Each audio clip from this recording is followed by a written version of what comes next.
It seems likely that David composed this psalm in his youth when, in the tranquility of the fields, his soul reached out to God as he contemplated his works and magnificence. This psalm is composed of two parts, with each part rhythmically distinct, so distinct in fact that to some they seemed like two separate psalms. Nonetheless, there is one theme throughout this exceptionally beautiful song. The sun and all of visible creation that reign in our universe give praise to God, as does the supernatural life, which has the divine law as its sun. Two great luminaries govern our lives, the sun and the law of God, such that, as we cannot live without the sun, neither can we thrive without divine law. The holy prophet begins his song by looking at the heavens and exclaiming, "The heavens tell of God's glory, and the firmament proclaims the works of his hands."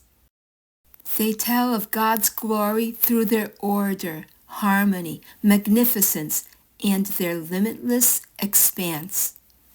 In our present day, science has discovered in the heavens the harmony of each celestial body, a harmony that becomes a musical sound, unique to each star.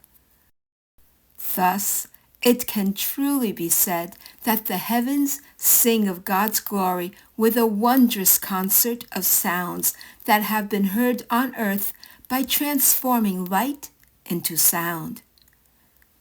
The firmament proclaims the works of God's hand, for it contains the works perceivable by the senses. The heavens announce the magnificent spiritual creation, of which the heavens are an image. Day follows day, and night follows night, demonstrating the providence and order of creation, imparting, as it were, words of praise and blessing to God, ceaselessly, day and night. It is not voices or words coming from the heavens. It is not an esoteric language, but rather a language intelligible to all. It is a sound.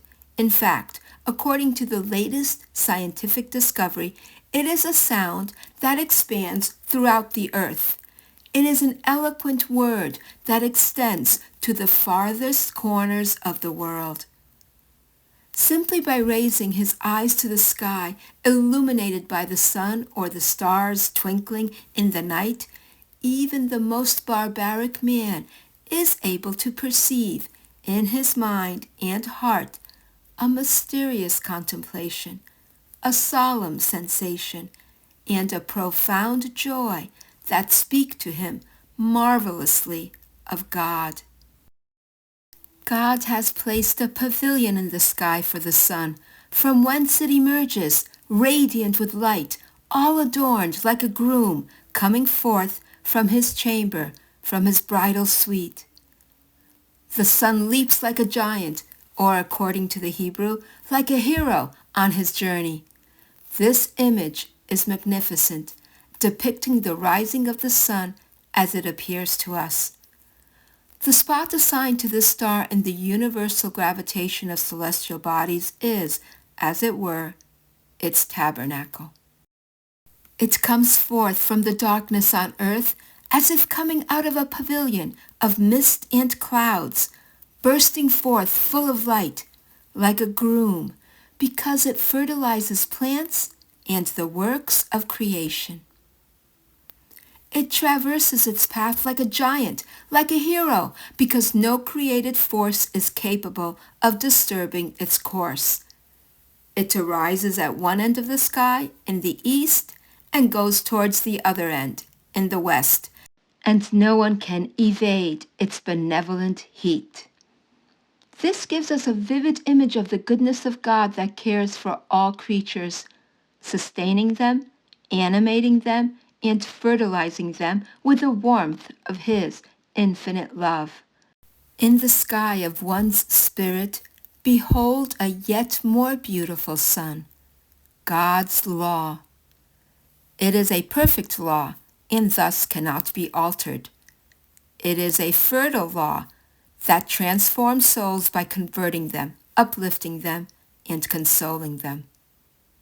This law is a faithful witness to God, for it comes from his eternal intellect that desires good and condemns evil. This law gives wisdom to little ones, that is, to the humble, for it is the magnificent supernatural school, even for those who are unable to study. Truly the Lord, by revealing his law to us, has given everyone the greatest wisdom. He has taught us the highest law and philosophy, in comparison to which human wisdom is but foolishness. We place great importance on philosophers and teachers of law, seeing them as the expression of law and order in relationships and of wisdom in the study of life's harmony. Yet human law is fallible, unstable, and ever-changing throughout the centuries, while philosophy, especially the so-called modern kind, is a jumbled mess full of nonsense. The one who knows God's law knows the supreme law, knows the supreme wisdom, lives in absolute and unchanging truth, and is guided by absolute and unchanging truth. God's decrees are righteous, for they do not proceed from erroneous presuppositions or self-interest, and they gladden hearts because they give justice and grace, the supreme peace and joy of the soul. God's command is not complex like human ones. Rather, it is clear and illuminates the eyes, guiding us on the right path. The fear that divine law inspires is not a servile fear, but a holy fear, which is the true freedom of spirit, the sublime elevation that endures forever, for it gives eternal life. The judgments of God are themselves true and evident. They contain within themselves the reason that justifies them, and thus are best suited to convince human reason. Thus in God's law we have the perfection that excludes all defects, the stability that excludes all change, the righteousness that excludes all injustice, and the truth that excludes all error and clearly reveals its falseness. Therefore, in God's law, we have the surest guide for reason and life, and thus it is more precious in value than gold and gemstones, and sweeter than honey in the consolation it brings to the soul. According to the Church Fathers, the heavens are the apostles, the Son is Christ, the tabernacle of the Son is Mary most holy and the Church, and the law is the gospel. The unity of the Psalm's meaning thus becomes even clearer in the mystical sense, and it is better understood why the prophet lingered to speak on the law of the Lord, which is the purpose of spreading the faith throughout the world. Therefore the heavens, that is, the apostles, elevated to the supernatural heaven by the grace of the Holy Spirit, are the firmament of the Church. The skies, gathering the saints as bright stars in the order of grace, tell the glory of God by declaring the works of the Redeemer and proclaiming the gospel. The firmament, that is, the church founded by them, is firm in her foundation and structure. It is one as the firmament is one. It collects the preaching of the apostles and declares the works of Jesus Christ throughout the centuries. The day transmits this word to the day, and the night gives knowledge of it to the night, says St. Augustine, because the saints pass on the tradition to the saints, the apostles to the faithful, Christ to the apostles, to whom he said, You are the light of the world. Jesus Christ, therefore, formed the heavens with the apostles, the firmament of the church, passing down the truth day and night in the unceasing tradition of the church. In the miracle of Pentecost, when everyone present heard the apostles speak in their own language, it could truly be said that there were no words or speeches, or according to the Greek, dialects and languages where their voices were not understood. The preaching of the apostles spread throughout all the earth, reaching to the ends of the world. Even today, the voice of the church is that of the apostles, preserved in its integrity by the apostolic see and thus the Pope. The church is the tabernacle of Jesus Christ, the radiant Son of Justice. He is truly the bridegroom of the church, for he has joined her to himself with indissoluble bonds and has made her his mystical body. He came forth from the immaculate tabernacle in which he was formed and from which he took human flesh. He came forth from Mary Most Holy as the bridegroom of love, in order to conjoin restored humanity to himself. He sprang like a giant to run his course, for his way was combat and sacrifice.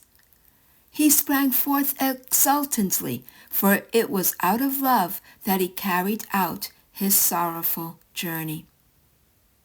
He came from heaven, descending from the bosom of the Father, and rising from death, returned to heaven, ascending to the Father. He ascended on high, so that no one could escape his warmth. As the sun with its rays remains on the earth, so he too remains with us, precisely to warm us with his love in the Eucharist. No longer can anyone avoid the life and luminous majesty of Jesus Christ, for even enemies, though they hate him, nonetheless sense his power and are compelled to declare his glory. Only in the church established on earth shines the law of the Lord. It is a perfect law, for it is the truth. It is a law that converts souls, for it is not merely speculative, but fruitful and transforms hearts. It is a faithful testimony of the Lord, for it cannot be altered by human caprice, nor is it subject to the distortions of heretics. It is a faithful testimony that gives wisdom to the little ones, for it is only revealed to the humble of heart. Hence man should keep God's precepts as he receives them from the Catholic, Apostolic, Roman Church. He should be vigilant so as not to become stained, even inadvertently. Only those who follow the Church can render their words and sentiments acceptable to God, and can have Jesus Christ as their helper and Redeemer. In the liturgy of the office, which can properly be called the liturgy of the harmonious song of the Church's heavens, there is a sweet interplay of lights that are songs and songs that are lights. It is a harmony that arises from the divine law and shines in the saints. It is a harmony of sanctity that glorifies the divine law and displays its prerogatives in the fragrant flowers that bloom in the church. Jesus and Mary are the great luminaries in the church's heaven. The apostles, like stars, surround Jesus, and, in attendance around Mary, are the virgins, fragrance of her immaculate purity, gold-tinted petals of her flower, light of purity that the Church never wearies of contemplating. The widows are also stars, becoming virgins again by the love of the divine bridegroom who embraces them.